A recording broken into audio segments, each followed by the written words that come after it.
For 13 years, I've regularly checked the satellite images of a disturbing house on Google Maps. I won't tell you where to look, unless you want something terrifying to look back at you.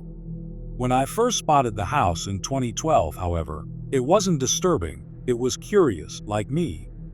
I don't remember why I was absent-mindedly scrolling across that British village, sparsely populated and near nondescript.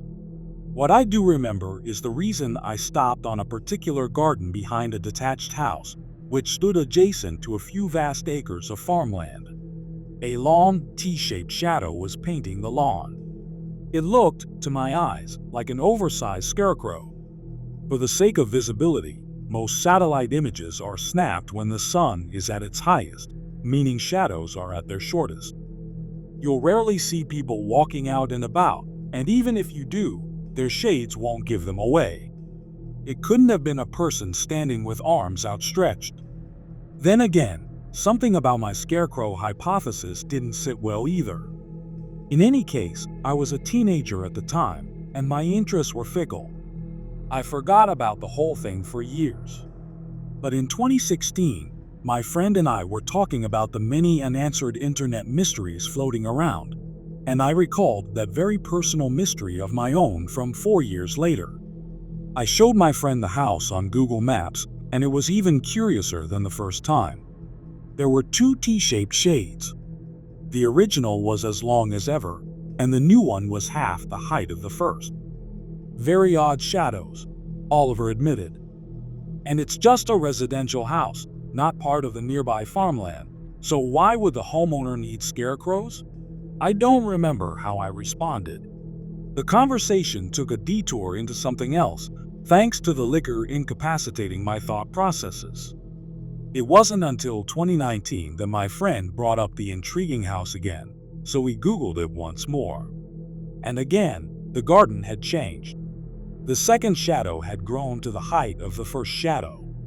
Something about the oddness of it all left me, for the first time in 7 years, quite afraid.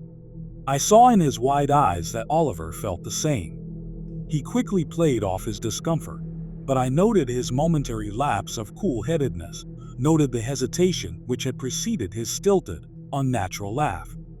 I just didn't quite understand why we were both so afraid of 2 shadows. "The baby scarecrow is all grown up," he said. I didn't respond. 30 seconds later, Oliver held up his phone, displaying Google Maps, and said, 52 minutes. I clocked the blue line dotting a route from his apartment to the countryside house, nearly an hour away, and I raised an eyebrow. "You're not serious." "I am," he insisted. "We've been talking about this house for years. Don't you want to know what's in that back garden?" I shook my head. "Not anymore. There's something off about that image, Oliver." He groaned. "Oh, come on, Jamie. I know it's left an unscratched itch in your brain. I know you. We're not going to drive across the country to spy on somebody's garden," I said. "Well, I am, and I'd love your company," Oliver replied, shrugging. "There's only so much a bird's eye view reveals, and street view won't let us peek over those obnoxiously tall hedges. We need to see the place in person. I feel as though I may have stepped out of my body for an hour or so. Let someone else take the reins." For I only realized that I'd been coaxed in to accompany my friend as his car rolled to a stop outside that famous house from Google Maps, no longer seen as a flat roof and garden from a bird's eye view, but as a 3-dimensional, horribly real structure. The unassuming, red-bricked residence was surrounded by 8 feet tall hedges, countryside, and silence. There had been other cottages dotted along the winding country lanes, here and there, but they did nothing to cut through the area's oppressive, all-consuming silence. Something about seeing the property in the flesh left my hairs tingling. Left me ready to wrangle the steering wheel out of Oliver's grip and take us far away from that tall-walled place. And its hedges prompted an obvious question from my lips. "Unless you've brought stilts, how are we going to peek into this garden?" Oliver smiled as he opened the driver's door, so I followed him to the boot of the car. He'd always been more of a show-to-tell bloke. Inside the car's boot was a drone. Please, no, I inwardly groaned. I hated the thought of snooping on a stranger's property with an airborne camera. Then again, scaling the fence and trespassing would have been worse, so I nodded my head, signaling that I'd go along with Oliver's harebrained plan. He quickly took the drone up into the sky, and we watched the live feed on his tablet controller as the white, bladed, plastic insects sailed loudly above the house, rotors blurring against the sky. Oliver took the device over the roof tiles, and we both held our breath as the garden came into view. Then we exhaled in harsh, painful gasps of shock at the revealed casters of the long shadows I had seen in photos for 7 years. Not scarecrows at all. 2 humans were tied with thick, well-knotted rope around their wrists and legs to large, wooden crosses, perhaps, as much as the thought horrified me, crucifixes. My friend and I did not scream, but instead fell very silent. Very still. There is no trauma quite like shock. No horror quite like being frozen to the spot, unable to think, unable to run. And the terror of what we were seeing would only worsen as my friend decided, with unsteady fingers, to fly the drone downwards, taking it closer to the 2 bound people in the garden. One was an adolescent boy, wriggling weakly in restraints as he eyes fixed on the drone filming him from above. He wore a white tee with 5 letters torn through its fabric, torn through to the flesh, creating blood-stained letters on his torso. Spawn. Oh God. I moaned in terror, slumping against the car with teary eyes on Oliver's tablet screen. We have to call someone. On the original cross, which I'd seen 9 years earlier, was a woman who barely looked like a woman at all. Her arms and legs, poking out of holes in dungarees, were nothing more than bundles of straw. Oliver and I finally broke free of our frozen states, beginning to retch as we realized that the captive woman was very much alive, but very much limbless, save for upper arms around which ropes were tightly wrapped. Cut through both her clothing and the skin beneath, in much the same way as the squirming boy beside her, was another blood-written word. W word. Oliver opened his lips, managing only to hiss out a whispery, wordless puff. Before he managed to try again, thunder cracked the air, followed by the live feed cutting out and the sight of the drone plummeting past the far side of the house, landing in the garden. That thunderous sound was one only heard in the true boonies of England. A gunshot. And moments later, my eyes caught the silhouette of a broad, bulky man behind the paper-thin curtains of the house upstairs window. The drapes parted, then out peeked a double-barreled instrument and a hand reaching for the window's latch. I screamed in fear at Oliver. Move! As clambered in the car, the sound of plastic squeaking filled my ears. I didn't have to look up to know what would be pointing at us from that open window. Oliver floored the accelerator, and I half expected his side window to suddenly shatter, expected my best friend's body to collapse in a pool of blood against the steering wheel. However, there came no gunfire. We drove away. What the F? Oliver bellowed minutes later, spittle and tears and snot flying from his horrified face. I managed only to sob in response. My friend pulled into a petrol station 20 minutes later, and whilst I said that we needed to phone the police, he claimed that we should go back to the house first, that we should be brave. Oliver was worried that the homeowner had chosen not to follow us because he'd needed to dispose of all evidence. Then my friend suggested that we had a limited window in which to go back and record some evidence of what the man had done. You watch too many crime programs, I pleaded, panting heavily. This is the real world, Ollie.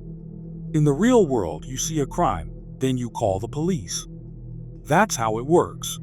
Anyhow, after much back and forth, my friend managed to dupe me into thinking that he was on board with my plan of simply leaving it to the authorities. But whilst I went into the petrol station to pay for our freshly filled tank, Oliver tore away and left me behind. I tried to call him numerous times over the following hour or so. Nothing. So I rang the police and told them what had happened. To give credit where it's due, The authorities took my claim seriously and searched the homeowner's property. However, as Oliver had feared, the responding officers found nothing in the stranger's garden. No crucified, straw-stuffed victims. No carcass of a drone. No shotgun shell.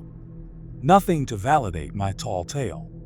The homeowner, a man named Mr. Tomlinson, told the police that he had seen neither a drone nor two men outside his property. I showed the police the satellite image on Google Maps, and Mr. Tomlinson simply laughed. He said that the image was at least a year out of date, that he'd gotten rid of those statues months earlier. Yes, statues. Apparently, this was a sufficient explanation for the police officers. Obviously, there were plenty of ways to corroborate my story. The police checked the surveillance footage at the petrol station, saw Oliver and I standing by the pumps, then saw him drive away whilst I was in the shop. "See," I protested. "We weren't saying you were lying, Jamie," one police officer insisted. "We simply need evidence." I pointed at the screen. "There's your evidence. We drove out here together, and now he's gone. Look, this was only a few hours ago. The two of you were clearly arguing. It seems like your friend just needs to cool off," one of the officers suggested. They promised to look into Oliver's disappearance once the appropriate amount of time had passed. Well, 48 hours later, when he still hadn't shown face, the police took me more seriously. However, days, then weeks, then months went by. No sign of him. And the authorities failed to find any evidence suggesting that Mr. Tomlinson had been keeping people captive in his garden. No evidence of prisoners anywhere on his property. Then came the pandemic, and the world had bigger problems.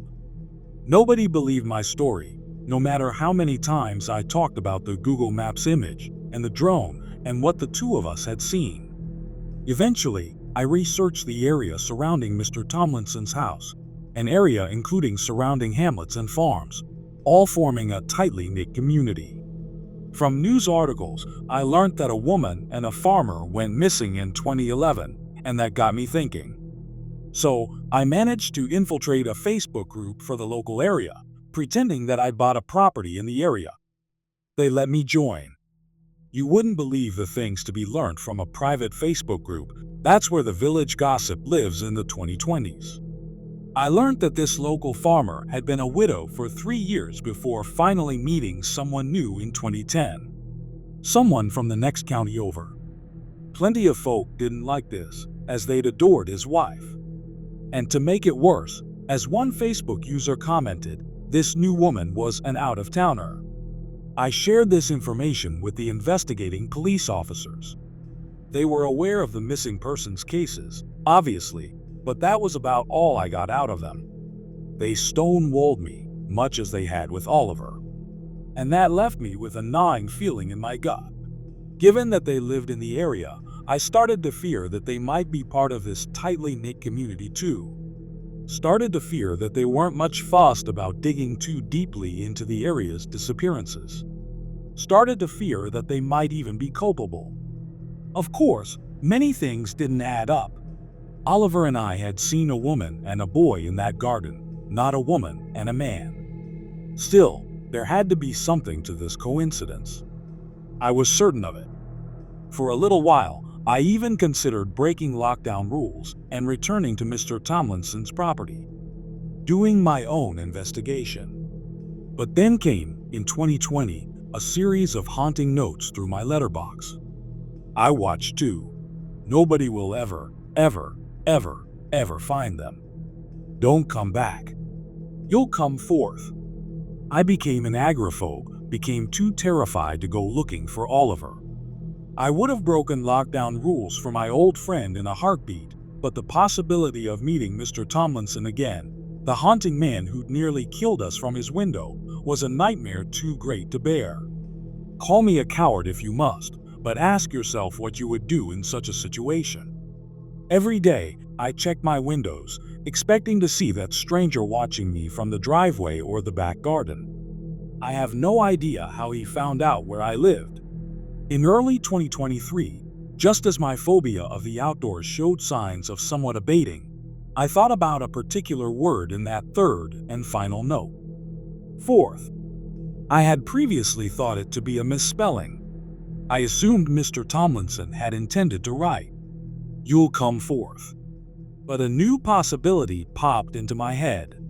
When I returned to Google Maps once again, the last vestige of hope abandoned my body, and dread took its place.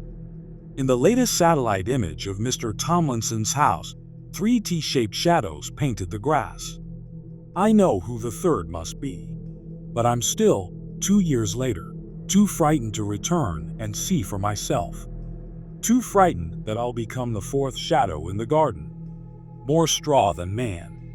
I hope you guys liked this video. If you did, make sure like, comment, share, and subscribe the channel Mark Stories.